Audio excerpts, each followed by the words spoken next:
I'm waiting on Glenn. We're at the rest stop here on the Parkway. As you guys know, Silverback has the 128 big bore kit on it, stage 3. And what happened was, when I had it, actually, Dave was putting it together, we were supposed to get the S&S kit. That was on back order. No one had any idea when it was actually going to arrive. So Dave actually reached out to Zippers Performance in Maryland, which is probably about a 3.5-hour ride, about 220 miles from where I live. They actually came through and actually sent Dave over the 128 kit, so which was absolutely awesome of them to do. They definitely hooked me up, so I didn't have to wait. So they sent that right out to him. So this 128 kit on here is from Zippers Performance. So today, I figure, you know what better way to thank them than to ride down to Maryland, 220 miles, and thank them personally. So hopefully we could go inside and maybe they could show us around. I could thank them personally for sending us out the 128 kit, and we'll have a nice ride. Obviously, it's pretty much going to be all concrete all the way there, straight highway, but maybe we could, after we visit Zippers Performance, maybe we could take a ride around the area, grab something to eat.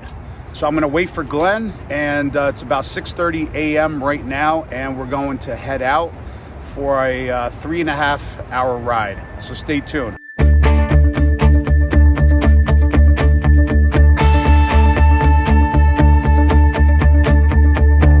Went for a walk with the stars last night. Did not believe that I would end up right. Lucky endings were not something for me. I drove around all across the land, thought that I was caught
All right, guys, so that's Dan right there, the founder of Zippers. What a great dude, no?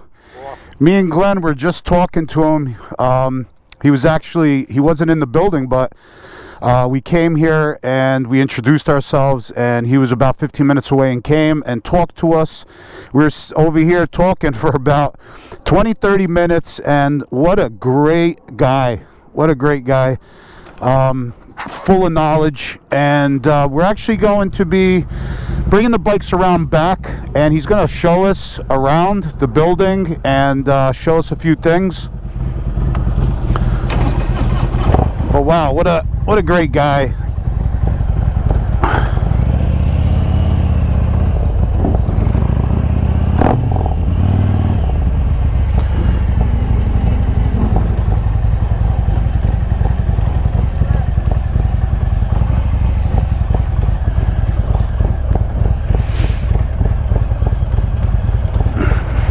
All right, we're going right up the ramp.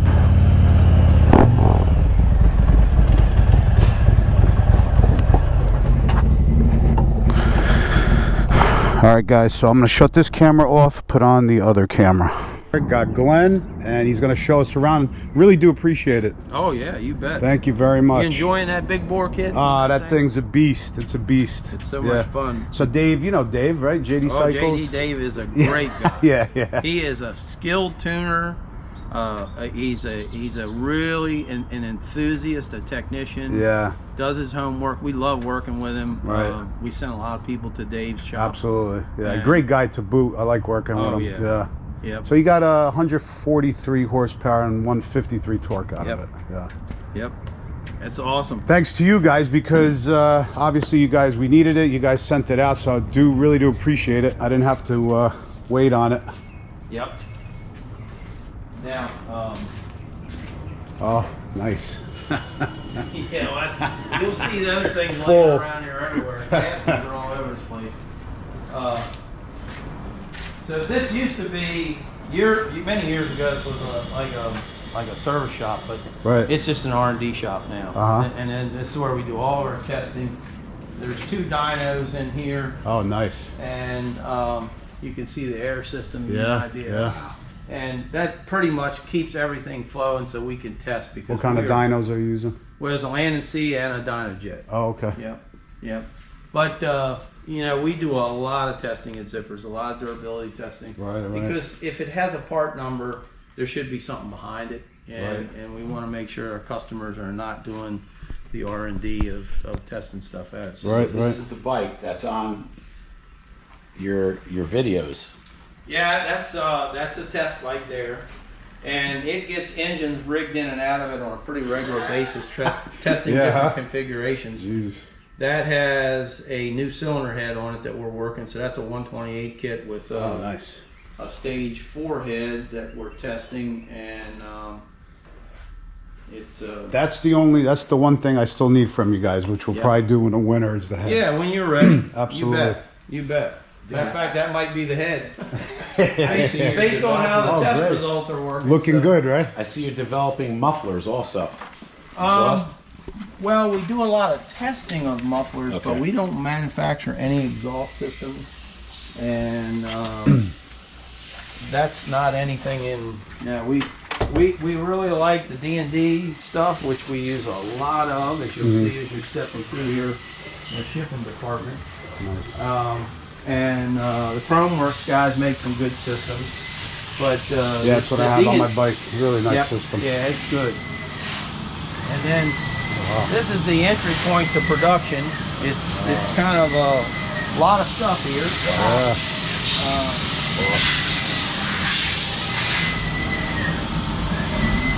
This little gym over here that's running the Sun SD30 is like the latest technology in honing. And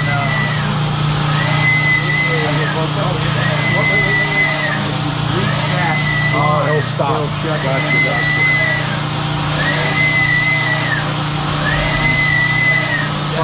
About $1 million too for this, right? Well, I can tell you it is a lot of money, but yeah, Dave's been doing honing cylinders for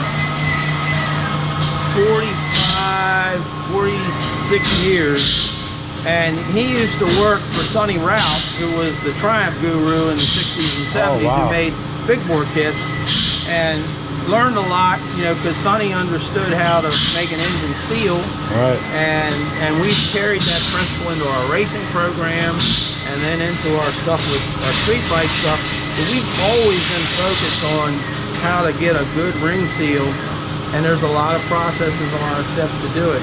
The SB30 is, watch it, it's just going to change the hole automatically to the next one. But more importantly, it's intelligently watching. It's going to go ahead and change that. It's intelligently watching the surface of the liner relative to finish, but more importantly, it's any taper and out around this that naturally occur, which he's just double checking that right now. Amazing. And it's an incredible machine. And both Justin and Dave, we're just knocked over of what a good job they did developing it. And once we saw it run, we knew we had to have it. It's amazing what you guys do, and it's also amazing like the people that actually come up with these kind of machines. It's incredible. Well, Sonnen goes back to the original part of the turn of the century with the automobile. They developed a tappet tool. Yep. On and the owner of the company drove around in a little buggy wagon, and he would go to That's amazing. Shops all over. And unbelievable. Look at it now. Yeah, look at it now. Yep. Yeah. And these are completed ones, or no? They're going to be processed for home. Oh yeah. So they start life. They have to get, after they come from the foundry. They're going to start life.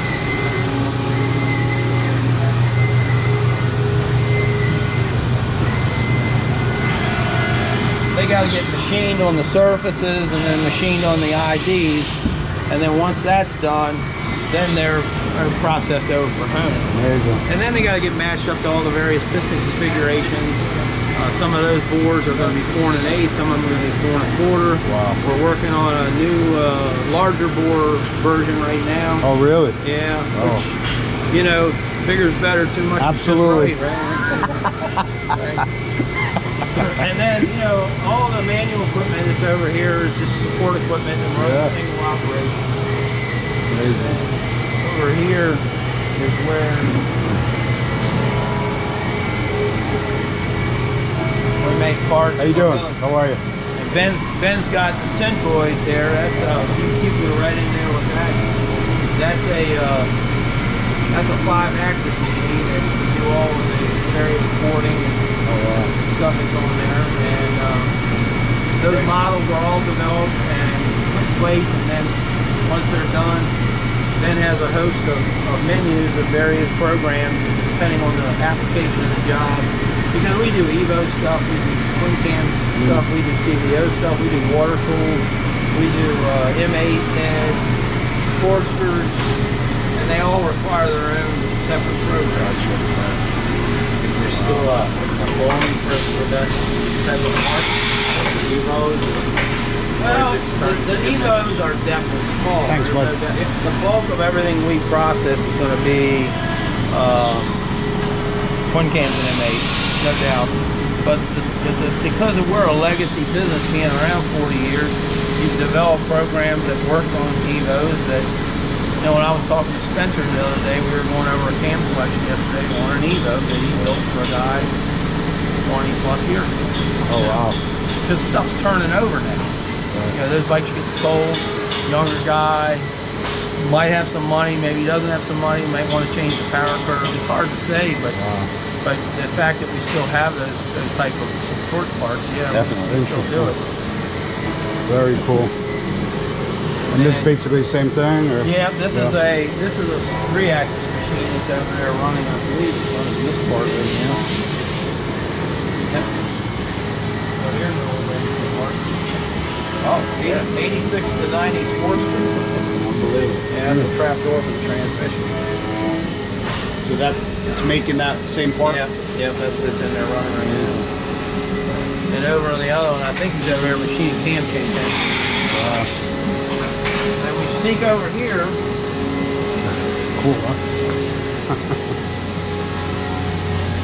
I don't think he's running today.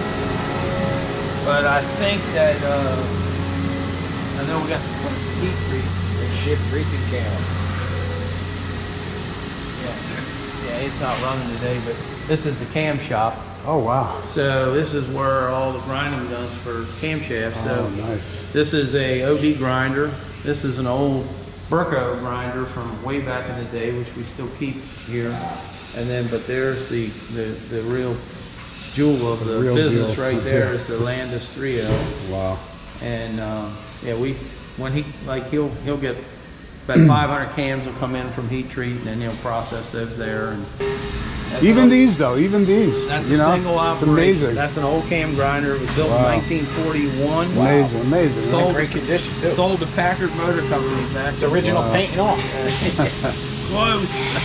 But we only use it for one op. It's hard to believe you have this much floor space and 13,000 pounds sitting on the floor, but we use it just for a single operation. 13,000 pounds. And it's an odd engine, but you know, that's why it's here. Remember back then, that would have ran 3 shifts a day, 7 days a week. Wow. You know, that's the way they built it. Yeah. They never break.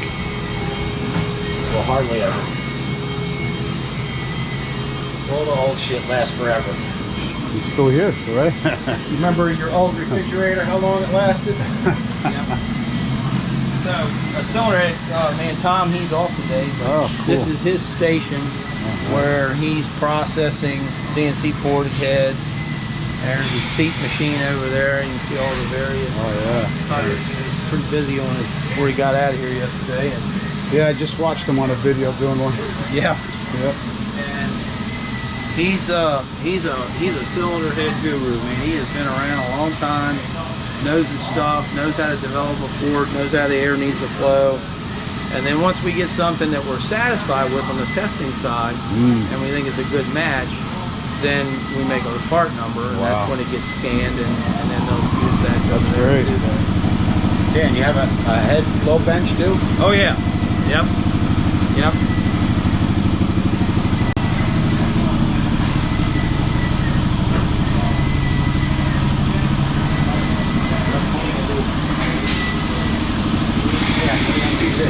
Yeah.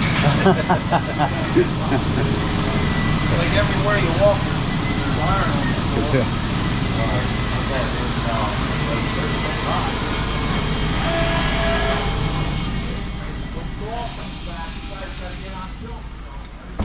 This is an area that we do some assembly. So we put our own test engines together here. Oh wow. Or a few completes. Not many, but short blocks. Maybe, perhaps some shops are busy and they just want to have all something completed, and you know we can do that. But we also, you know, do some testing here. Nice. This is a cam plate station. That's a cylinder head assembly station. But it's all done so that you know we can basically keep the products moving every day. You can come back here tomorrow and that workbench looks something completely different because you're assembling something else from there. But amazing. I don't think the hooligan bike is here now. Hooligan bike? No, well, there you go. There's that interest that we talked about. Oh. You never know what you're going to see here, right? Yeah.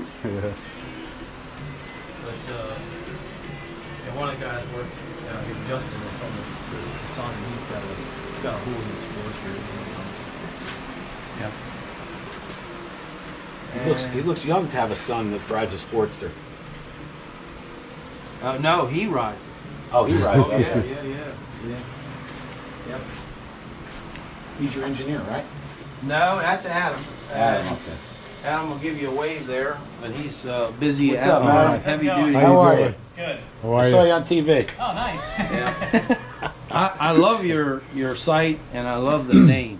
It's just that. Oh, thanks. I appreciate it. It drives the passion, right? Thank That's you. what I of was going course. to ask you. How did you come up with zippers? Ooh, man, that's an interesting story. That's a good question. Yeah. Yeah. Well, it was. We were looking for a name back in the very early days, and that was a nickname that the guys at the Harley shop that when I was a kid, that's what I guess because I zipped around or something. Oh, no Tell you kidding. what, yeah, you know. It caught on. It caught on. Yeah. Yeah. And they used to do some interesting stuff. You know, when there's kids in the shop, and that back then I was pretty young, and Yep. you know they can be still a have little magazines. rough on you. You know, because I still have magazines. That's right. Wow. Oh, and they want to know that you're the real deal. You know, Yeah, that's why yeah. I've always seen that growing up when you were an apprentice or you were the Right, guy working, right. cleaning up the floors or whatever. They want to know if you're really interested and passionate about what you're doing. You know? Yeah. Now, I don't know if you remember this, but his project was done through JD's. Yeah, you have a 128, right? Right, Yeah. right, Yeah. yeah. Yeah, absolutely. Yeah, because I remember Yeah. we and I were going over the date on it. So. Right. Right. Yeah. And Thanks. Whoever had a part of sending that to it Dave. turned out good. Yeah. Yeah, it turned out really good. And your site is, like I said, it's awesome. Yeah, thank you. You're Much passionate. appreciated. Yeah, Passionate. absolutely. Thank you so much. Everything works when you got the passion, Yeah. right? We're into it, so. Yeah, yeah. No, that's I mean, I good. think this whole format's great because, 15 years ago, none of this would have existed. No way. Oh, Your no. ability Oh, my to God. get your message out, to get Absolutely. your experiences out. Absolutely. So- Yeah. Like, how would you know about places like if I wanted a camera, this, like, if it's not through a magazine, because none of the commercials are on TV. Right. No, that's where I So- learned it all from, magazines. Right. Yeah, Hot, exactly. hot bike. Or like Mother's Speed Shop or, something like Yep. a speed Right, shop in yeah. town. Right. Other than that, there's no And- place to go. And Spencer, Spencer's. you can go to his shop and he's Right. have all the stuff. Tootsie, there, you know Tootsie? Yeah. Yeah, Tootsie. Yep. And think about when you go back to early days, in Lakewood, in Manly, and where Spencer worked at when Oh, he was man. a young Wow. guy. And Unbelievable. Jessel. And There was one in Carteret too. Not Moroso. But he was another engine builder. He was real good well, and there was back in the day. there was a guy in Rahway, Joe, Stroker Motors. That's. I remember him from the '70s. Okay, so In it was fact, Rahway, I- not Avenel. I rode a drag bike for a guy that was down this way back in '77, '78. That was an engine that was built there, an iron Sportster that is probably about 96 inches or whatever. And You're. we'll take a peek over here. Thanks. And Nice to meet you, Adam. Thank you, buddy. Thank you so much. Everything's in transition here because Uh-huh. this is where the engineering office is. Oh, that nice. We program and do various things, and there's a little secret project that we're working on there. There's a dual carbureted head Nice. that we're Okay. hoping to have out here soon, and then this is like a support shop for the cam, business where everything's in here is all single operation things where for the cam side. Nice. We got engine bases that we can do all the test analysis on of Wow. each individual lobe. That's the M8 one, or that's at the twin cam. Twin cam is here and it's on the back side. Yeah. But anytime you're going to build an engine, you're going to build cams, you got to have a way to measure your lots. Hey, Mike, how you doing? How you doing? Good. How are you? Mike's taking pictures. That's good. How are you? That means there's gonna be evidence for later. Evidence. That's Buford T. Justice, right? Buford T. This here Justice. is evidence. We won't divulge secret information. No. Yeah. Well, That's just a tiny that's funny you mainstream bring that up area. because we say the secret is there isn't any secret. It's hard work. Yeah. Right, right. There's no shortcuts. There's no You like did hard end work. arounds. Yeah. There's I have it on my bike. It's Oh, you crazy. do? Yes. Oh, awesome. Love it. Very good. Yeah. Happy to hear that. Getting And- 124 kit in June. Cool. If anything, this thing looks secret. Believe it or not, that's just an oven for stress relieving parts and Oh, powder wow. coating. Yeah. Interesting. Yeah. Cool. It does look a little. Yeah. What do you call it? 1960s Outer Limits. Yeah. Like a cell or something. Yeah, but it's just an oven to. Nice. We stress relieve cylinders in there and Cool. and powder coat some production parts, but Make sure that they hear our 128 before you leave. Sure. today. Cool. We have some new stuff in it. Oh, cool. we looked at. Yeah. All right, let's do it. Now, I wanted to ask you guys a question before we, since you're both here. My bike's a 107, 17, Yes. and I put the breathers on the air cleaner, and also I'm breathing the crankcase. Mm-hmm. Is Through that the oil yeah, through fill? the dipstick? Yeah. Yeah. Is that good to use both? I can't see how it would hurt. Now, when you say Oh, and I do on the also heads, run 8 ounces less oil than normal. That's good. than normal. That's a great thing. That Okay. means you've got things working. Now, what did you end up doing on the breathers and the heads? I used HPI. They make a breather bolt Yep. that passes through both sides on the head, Yep. and then I run a hose down to the So It's external. It's an external. External, discharge. yes. Yeah. Well, that means it's working good, because if you go back to that Kip Woodring comment that I put in that video, I believe that Kip is right that the way the Harley breathing system is designed is there's more focus on making sure oil doesn't come out than it might be for air allowed to discharge out. Okay. And I don't know if the word novel is right, but it is. We're all evolving, testing various engine combinations, testing various oil pumps, testing various breather systems. And we didn't touch on this when we were in the cylinder area, but like on our pistons, we like to use a wider, larger oil ring, and we try to focus on keeping that cylinder finish right in a tight specification, very little to no taper or out of roundness, because when you look at the cylinder, it's a piece of pipe with a flange on it, and it's very difficult to make it round, which is why that SV30 is helping in that.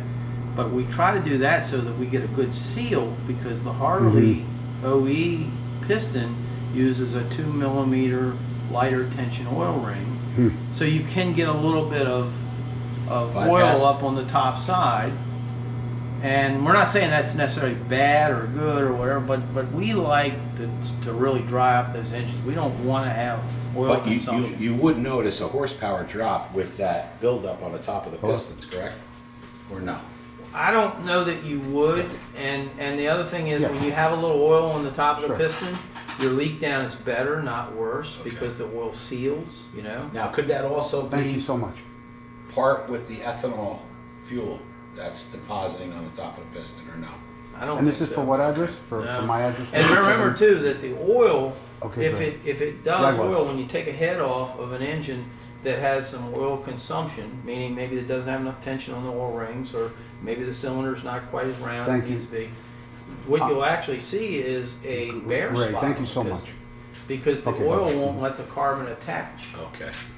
And so you'll see little shiny, You can see where it washes it. yeah. So Now, when Dave took apart John's motor and we looked at the inside, the oiler and the cylinder oiler, he took it off, and the gasket had a plastic piece Yeah. that like just pulled right off of it. yes. So, Yeah. Now, Yeah. is that like a engineering flaw, or? And it also wasn't torqued. yeah, so as we understand, as the way it's done on the production floor, the hole is bored for the screw to go into the that holds the oil in place, and it's just a bore. So they use a self-tapping Self-tapping, screw, yeah. Okay. and then that's going to be preset by probably a pneumatic Machine, tool, yeah. and goes through the line. When it hits the stop, that's where you stop. You can find YouTube videos online of brand new engines taken apart. You can grab the oiler tip and you can Wow. rock it, or it's that loose. What's happening then? It's worse than the gasket leak, because I believe they now have an improved gasket, don't they? They do. Yeah. They changed So, the gasket. Harley's they see a problem. They're And then trying to fix it. make the corrections to it, but the ones that are really loose, what they're doing is there's a plume of oil that's leaking out of the backside, and what it's doing is it's filling the sump up because there's no regulation of how much oil. So we talked to some Harley dealers that have done pump upgrades, have done breather upgrades, and they still can't get the engines to get the sump level correct. So they take the cylinders off, and that's what they find is they find that they're really loose or have a complete blowout on that gasket. But once you get the thing properly torqued and that self-tapping screws tight with the proper gasket seal, everything seems to work. And also Dave ran them on a kind of like a planing block, I guess, to make Yeah, sure he's- they're perfectly, Straight. yeah. Yeah, And he Dave- showed me they're not from the factory. Right. So, so he gets a good seat on that gasket. Yep. Yeah. Yeah, Dave's he's a true technician. eyes wide open on anything that he sees because he wants to make sure everything works the first time. Absolutely, absolutely. I have one more question. The rocker arm studs. Is it better to use back with the stock, or is it better to put the stud in and tighten it with a nut on the rocker arms? Well, should we talk about the criteria of when you need it first? I mean, obviously that's really what it boils down to. because When the is it stud's good. necessary, when Stud's is it good. not? Okay. I mean, if you're running factory spring pressure, I don't think it's necessary.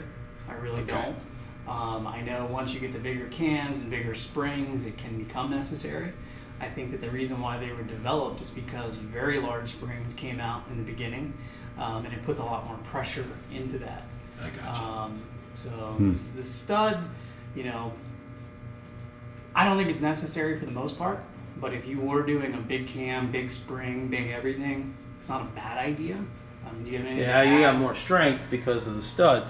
So like if you go on your package and you go that stage 4 head is your Right. next step. Right. And with it's going to come a different cam and maybe some more RPMs and some more spring pressure, then He changes his springs. Yeah. on his. Yeah, yeah. You put a heavier spring on it. yep. Cool. So now the rocker arms, would you need to change them? Because the S&S, they're claiming they have better spraying onto the valve. Is that worth doing with a 124 kit or no? Depends on the Without doing any kind of valve springs, you know, keeping Right. stock heads. That'd be a tough one because that's probably how the bulk of those rocker arms are going in. But you know they're really designed. They got a little more right ratio, 1.60, 1.64, 1.65. So you can So get you get a little bit more lift. Lift out. You got the roller in place. I would suggest that people that install them should be cognizant of the tip heights of both valves so you can see how much in play you might have or lash from one valve left side to the right side. Okay. But you know, on a larger displacement, bigger lift, more spring pressure, you know, you're going in the right direction.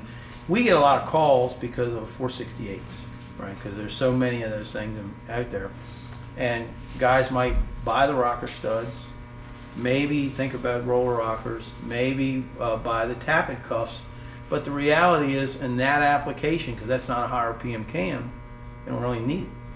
I put it all in anyway. Yeah, Because while you it was can't open, go wrong, right? While it was open, I figured put it in, and then if Right. I upgrade, it's already there. Right. Yes. Yep. And you will upgrade. Yeah. Absolutely. You're I'm a there performance already. nut. You're gonna June you're 1st. gonna June upgrade. 1st. That's it. That's right. He's yeah. going to Dave. Yeah. No, it's all good. I would have came here, but you guys don't want to Yeah. do that anymore, so. Yep. But I can see why. Yep. Make it for everybody. Well, and the thing is, if you notice, the majority of our shop is manufacturing and Absolutely. warehousing. We're not really Yeah, not running into the that. service Yep. department in that Well, sense. we had a lot of people ask. So, Right. Yeah, I'm you know, sure you do. And Yeah. it's a split that occurred years ago. You know, once you move to the more manufacturing side, you don't You have you the can't. time. And you know Right. what? So- It's a kind of a pain in the ass too. Well, it is, With but the it's customers. but we like the engagement, and that's part of the reason why we don't sell products through large distributors, because you lose the engagement with the shop, and so this way we're able to stay connected to the shops and their customers. You know them personally. Yeah, just like you exactly, said. and you Yeah. better understand what their needs are, because the word performance for 10 guys could be 10 different things, you know, Right. because it's all relative to where you ride, where you want the torque, where, you know, how much money you're prepared to spend to put into the thing. And we have a really small but powerful network of shops that we send that work to. And what I love getting is I love to hear those calls from the guy that said, you sent me to blank shop, Right. and I just want to tell you that worked out so good. Yeah. And this guy, and he's so wonderful, and he's only 45 minutes from where I didn't even know he existed, and da-da-da-da-da. Yeah. You know. A guy came from when I was there at the last Bikes and Breakfast by Dave, just like 2 weeks ago. Guy drove, actually trailed his bike from Detroit. Yep. Crazy. Yep. Yep. And, you know, a guy like Dave, Spencer's, The other one that comes to mind, if you've never seen him, you should Sussex, take a George. ride. Sussex. Yeah, Sussex. Norman's been around Norman, that's a it. long time, and we get letters from people that install the kits and the cams and stuff from them. When was the last time you were there? I haven't been to his shop. It's amazing. It's a Quonset hut, isn't it? It's a garage outside, Yeah. but he's got an upstairs. He's got every single part you could ever imagine. Yeah. If you needed a part, he's got it. Interesting. For older bikes. Or We should stop there one day. We passed On a right by ride. it. We were Did all we? pointing to it. Oh, really? Yeah. Okay. Yeah. I was going to have him do the work on my bike, but he was a little too far for me. So Yeah. Yeah. at the time. Norman's Nice. is impressive. And we just love having that kind of relationship with people in various states, around the country, because it's where the rubber meets the road. Yeah. Absolutely. Awesome. And honestly, we'd rather you have a relationship with someone that is close to you, because yeah. you can always go back, Yep, yep. for more or better, or if you have concerns or Right, problems. right. And, Definitely. Yep. and sometimes, if he makes a recommendation, you may not know that there's a guy, that's not that far from you that does great. Adam, thanks again. Yeah, very Thank you so much. Nice meeting you. Appreciate it. Thanks, brother. You're awesome, man. Thank you.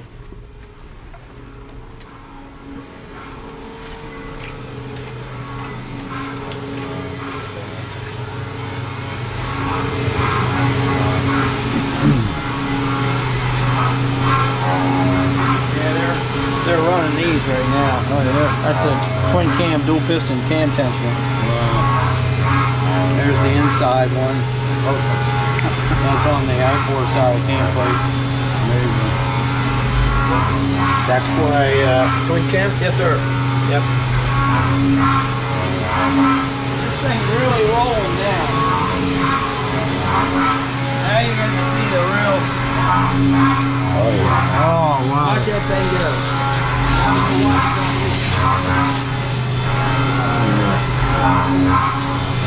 I could watch that all day. I know. And all that line data, that's what it is. Back in the day. So that's basically your engineers are programming over there to put in the data into the machines? You're watching it run through all that G code. So much more precise than years ago, right?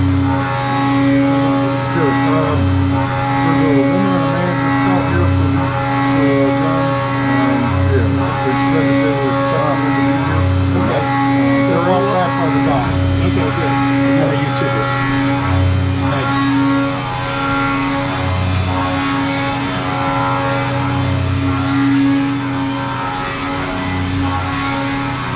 Dan, is Paul's bike here? No. I talked to him yesterday. It's all done? Oh yeah, he's been out riding. Oh, gotcha. Because I don't think he put the videos out yet, right? I didn't see it. Yeah. It's all made stuff. Are you guys Awesome. planning on traveling to any shows this year? We haven't been.